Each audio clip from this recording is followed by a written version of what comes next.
Ok, salut les amis. J'espère que je me nomme Doumbia Mohamed Lamine. Voilà, je suis informaticien.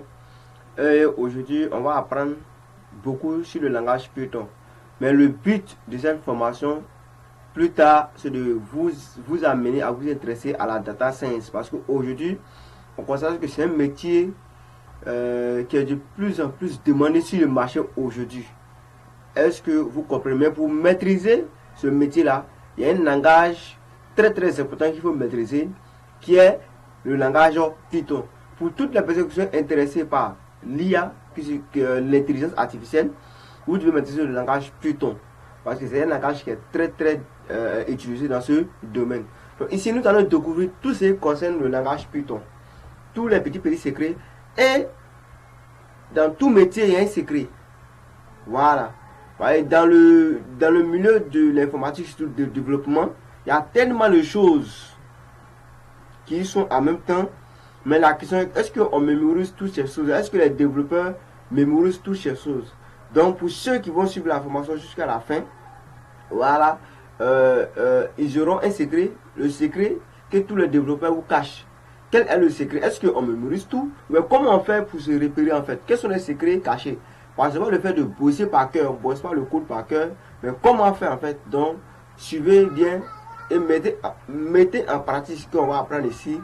Reprenez jusqu'à vous arriver à réaliser par vous-même sans regarder des vidéos. Ok. Donc, cette vidéo sera composée par partie. Ok. Donc, on va faire un peu sur. On va travailler sur le concept des variables. Le concept des variables seront découpés. On va découper le concept des variables en sous-parties. Et pour tout le reste, ça sera ainsi. Donc, sur ce, on va utiliser comme éditeur ici VS Code. Tu vois ça?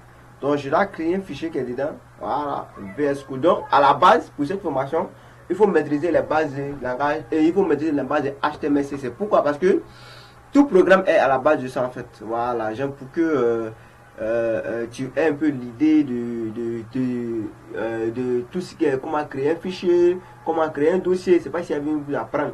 Donc, parce que vous vous demandez d'apprendre HTML, CSS, pouvoir comprendre un peu comment créer un fichier, comment organiser un projet, etc. en fait. Donc, bingo, pour cela, on va parler maintenant du concept de variable. Les variables sont un concept qui sont très important dans le monde de l'informatique. Aujourd'hui, celui qui arrive à comprendre ce concept, excusez autant, pour celui qui arrive à comprendre ce concept, il a tout compris en informatique, que les variables. Qu'est-ce que réellement une variable? On attend variable, même les étudiants qui ont fait l'informatique, ils vont entendre variable. Mais qu'est-ce que c'est réellement en fait? Moi, je vais vous schématiser quelques trucs pour qu'on puisse comprendre ensemble. Parce qu'il n'y a pas de programme sans variable. Donc, si il y a venu ici sur une page qui est nommée dessin, sur lequel on va faire nos dessins. Par exemple, tu as ton sac d'école qui est là. Ok. Par exemple, voici ton sac d'école qui est là. Ok, voici ton sac d'école, school bag. Bon, il ne suis pas trop bon en dessin, mais voilà, on va faire de notre mieux. Donc, voici un sac qui est là, voici ton sac qui est là, voici une boîte. Hein? Et ici, tu as les outils ici. Ok, tu as les outils, tu as tout ce qui est crayon, tout ce qui est bic, tout ce qui est cahier, tout. Et ici, dans cette boîte-là, tu mets ton cahier dedans, tu mets ton crayon dedans, tu mets ton stylo dedans, tu mets tout ce qui concerne le school. Et qui est là. Donc, tous ces éléments sont contenus dans ton sac. Est-ce que vous comprenez? Ces éléments sont contenus dans ton sac qui est là. Mais, le pouvoir accéder à ces éléments-là, c'est comme les éléments sont cachés. Ben, quand tu finis, tu vas fermer le sac. Donc, tu vas close le sac en fait. Donc, ici, on considère que le sac est fermé. Okay? Ici, on considère que le sac est fermé. Tu vas close le sac. Et quand tu vas close le sac là, pour que quelqu'un puisse voir à l'intérieur, pour que quelqu'un puisse accéder, pour que toi-même tu puisses accéder aux différents éléments à l'intérieur du sac là, il faut les appeler. Si on veut parler informatiquement parlant, il faut les appeler. Il faut d'abord ouvrir ton sac pour pouvoir prendre un élément dedans pour qu'on puisse le voir en fait, pour qu'on puisse voir cet élément là. Donc c'est ça en fait. Donc j'aimerais dire que une variable c'est une boîte. C'est une boîte qui va contenir des valeurs. Ici la boîte c'est ton sac. Les valeurs ici ce sont tes billes, tes crayons, ton cahier, etc. en fait. Donc ce sont tes valeurs. Et dans une variable, quand on contient, une variable contient des valeurs, et ces valeurs peuvent être appelées. Quand on appelle ces variables-là, il y a une fonction pour chaque langage pour appeler les variables. Et ici, pourtant, si tu veux appeler la variable en ce qui concerne ton sac ici, tu vas ouvrir ton sac. Donc, le fait que tu ouvres ton sac, tu auras accès aux différents éléments de tes variables. Donc, voici un peu, en grosso modo, ce qu'on peut dire du concept de variable. Et en Python, on va voir comment déclarer une variable. En Python, il n'y a pas de mots-clés pour déclarer une variable. En Python, il n'existe pas de mots-clés pour déclarer une variable. Tu vas pas voir que non, il faut faire ça, comme JavaScript, quand tu vois là-bas, non. Python, c'est un langage qui est simple. Ok? Donc, pour créer une variable avec Python, voici un exemple qui est là. On va faire exemple, x égale à 5. Donc, 5x ici, c'est ton sac, c'est une boîte. Et dans le x, il y a une valeur, x contient une valeur qui est 5. Donc, c'est comme dans ton sac là, qui est x ici, tu as mis 5 dedans. Et tu vois, donc ici pour le temps, c'est caché. Toi, tu vois, mais c'est caché. Par exemple, si un utilisateur veut accéder à quelque chose, peut-être tu mets le nom, quand il s'agit de nom, tu veux lui afficher son nom.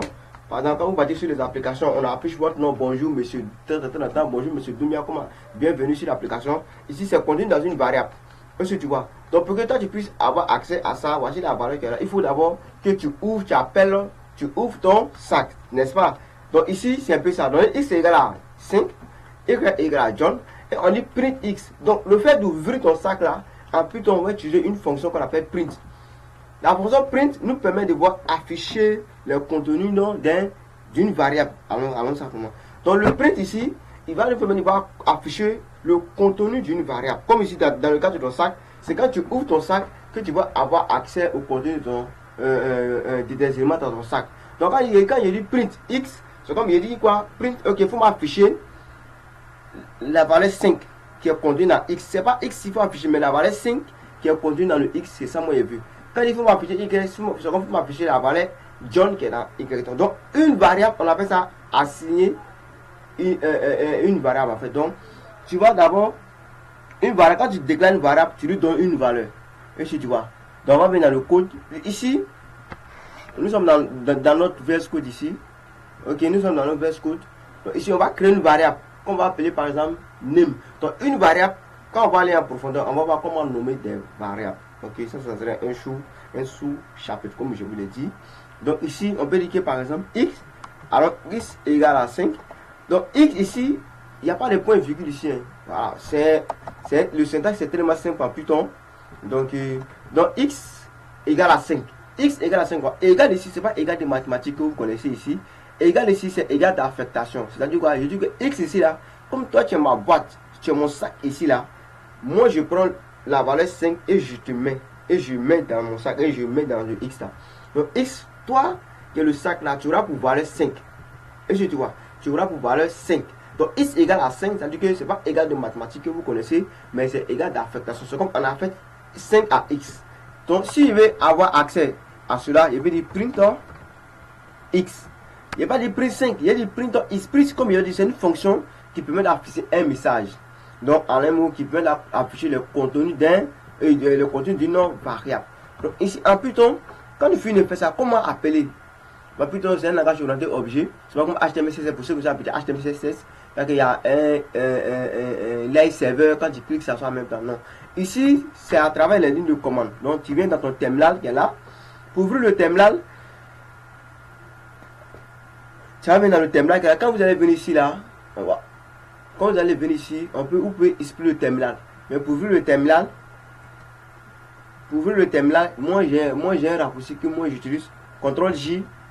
Tu vois, quand il fait CTRL-J, et puis il ferme. Donc CTRL-J, il ouvre le terminal.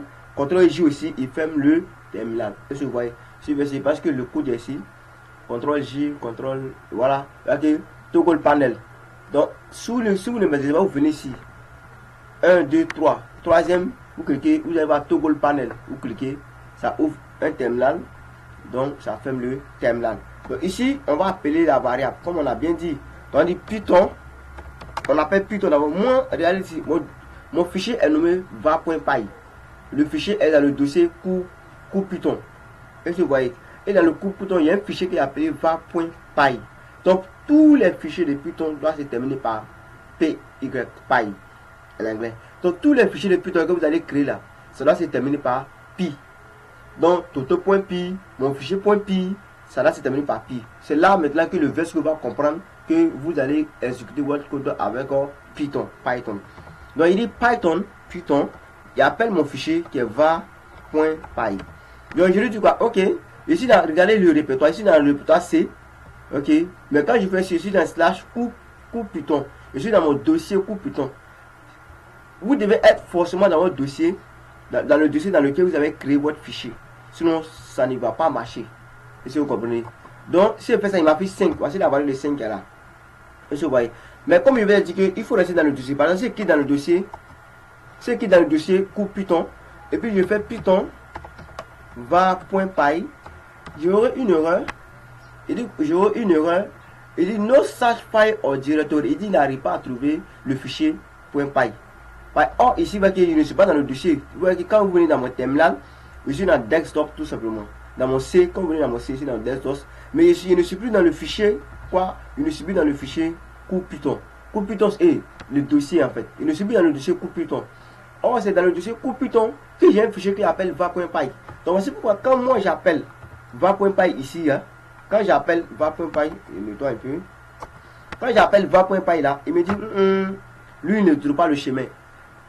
Le fichier là, il n'arrive pas à retrouver le fichier. Pourquoi? Parce que le fichier var.py est inclus dans un dossier coup Python.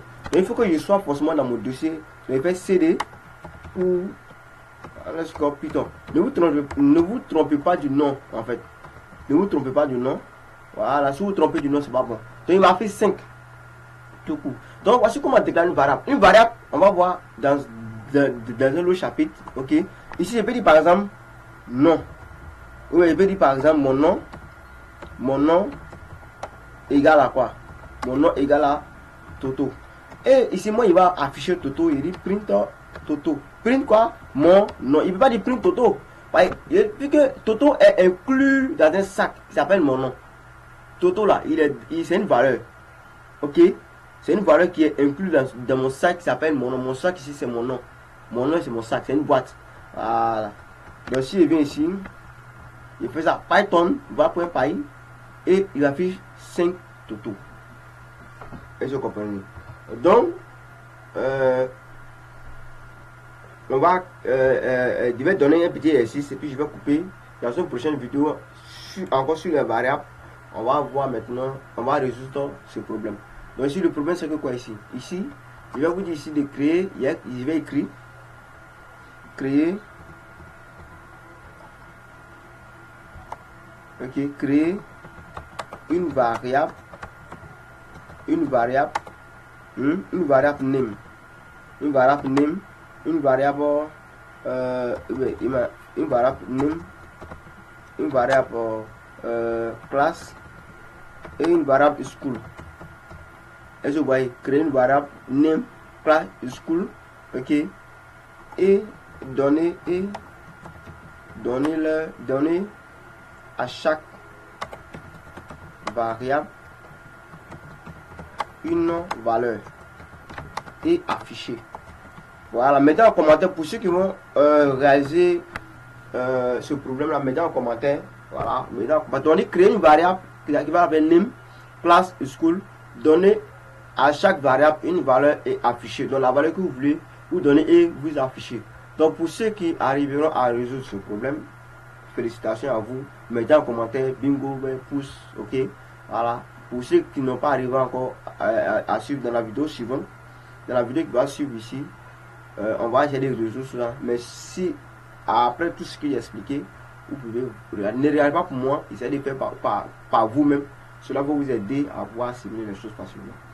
Donc on se prend dans une prochaine vidéo. Ça c'est mon compte TikTok, mais j'ai aussi un compte YouTube où j'aurai la playlist de toute la formation, mais que j'ai pas encore mis ici. Quand je fais la formation un peu, je mets une partie sur TikTok d'abord. Voilà, mais tel que la page Facebook et la page YouTube sera prête, je vous ferai un signe, je laisserai le lien en commentaire. Merci et n'oubliez pas de partager massivement et d'aimer la vidéo pour que ce soit en informatique ou pas. Aujourd'hui l'informatique est indispensable pour tous. Maîtriser le code, c'est maîtriser le monde, c'est dominer le monde. Ok, c'est dominer le monde. N'oublie pas de partager la vidéo massivement.